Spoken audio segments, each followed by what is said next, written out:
Meet Lois and Tony Bartolome. If you time it right, you'll run into the couple getting in their steps on Revere Beach. How often do you walk the beach? At least three or four times a week. That's why you're both so slim. Well, Because you don't just say, you stop at Kelly's?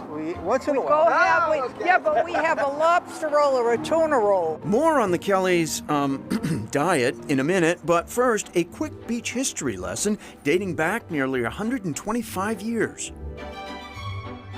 In the early 20th century, it was against the law for both men, and especially women, of course, they had to wear two-piece bathing suits. And this is an example of a bathing suit worn by a woman. At one time, you could rent a bathing suit like this and a towel. Times have changed in Revere since the days of rented swimsuits, but what hasn't changed is the pride locals share for their beloved beach. Susan Coppola wouldn't think of calling anywhere but Revere home, but what keeps her here? This, look. The freedom this beach gives us to walk all summer long, all winter long. I absolutely love this beach. I can't imagine living anywhere away from it, ever. For most people, the city of Revere brings one thought to mind: the beach. It is historic, the first public beach in America, but the city itself remains a colorful mix of old and new, and where old iconic landmarks are being joined by new ones. The most famous Revere Beach landmark today is Kelly's Roast Beef. A fixture here since 1951, a trip to Kelly's is a must, no matter where you're from. We're from Manchester, New Hampshire. What'd you get? We got the clam plate Naturally. and a three-way roast beef, sauce, mayo, cheese. So you're covered. You got the roast beef, you got the clams. You gotta know how to order. Dan Doherty started his career at Kelly's in 1979 as a teenager serving up food at the busy beach windows. He's now a vice president and director of operations for the restaurant's 4 locations. I call it still working my summer job. The menu has expanded here since the early days, now including dishes like cheese fries and chicken fingers. But Doherty says the roast beef sandwich remains the perennial bestseller, and the story behind its creation, still a bit of a mystery.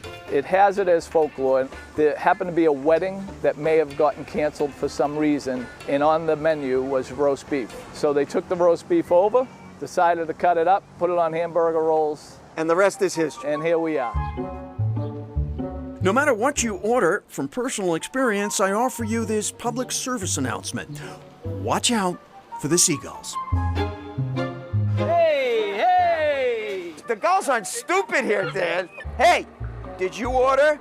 There's a line. There's a line here, pal. Kelly's may be the pride of Revere, but the future of the company might involve locations not necessarily known for seagulls. Franchises are in the works. So could we see a Kelly's in the Midwest? You possibly could. Drift is a new dining destination on the beach, making some waves of its own since opening in November 2019. We're not white gloves and we're not trying to be too pretentious. We just want you to come here, have fun, and have a great meal. Drift's general manager, Jason Jackson, says he's excited to be part of the evolution of Revere while remaining approachable and true to the character of the city. We want to know your name. We want you to feel like you're at home when you come here. As for the food, there are options for pretty much any taste, from bolognese to seafood standouts. Pan-seared scallops with parsnip puree, roasted baby carrots, octopus with chorizo vinaigrette, and we have mussels with blue cheese and bacon. Jackson not only works in Revere, he recently moved here from Boston with no regrets. If you had told me a year ago that I'd be living in Revere, I would have told you were crazy. But I truly love living in Revere, waking up every day to the water. There's a sense of pride here that you just don't get in the city. You have people that have lived here for 30, 40 years. Their kids have lived here. They've seen the transformation in the beach.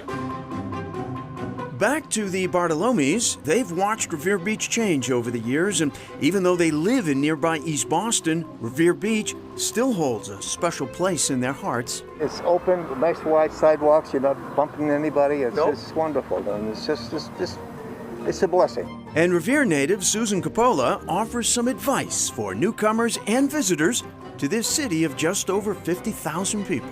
I love Revere Beach. Come down and visit. Just take your trash when you leave. And back to the Revere Beach bathing suit rentals from the early days. Beachgoers would rent their suits, change in a bathhouse, and then travel in an underground tunnel to the beach so as not to be seen on the boulevard in skimpy garb.